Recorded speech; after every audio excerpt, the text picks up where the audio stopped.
काही महत्त्वाच्या बातम्यांचा घेऊया धावता आढावा। एसटी कर्मचाऱ्यांचं उद्यापासून आझाद मैदानावर आंदोलन। एसटी कर्मचाऱ्यांची थकीत 4,000 कोटींची देणी देण्यात यावीत यासाठी कामगार संघटना कृती समितीसह अन्य 2 संघटनांकडून आंदोलनाचा पवित्रा। उपमुख्यमंत्री एकनाथ शिंदे उद्या बैठक घेणार। नाशिकच्या गंगापूर गोळीबार प्रकरणामध्ये पोलिसांची मोठी कारवाई। भाजपच्या सुनील बागुल यांच्या पुतण्याला अटक।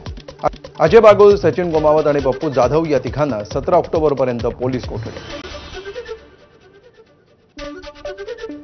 पुण्यातील महाविद्यालयीन तरुणांमध्ये तुफान राडा। भारती विद्यापीठ परिसरातील व्हिडिओ असल्याची माहिती। हाणामारीचं कारण अद्याप स्पष्ट।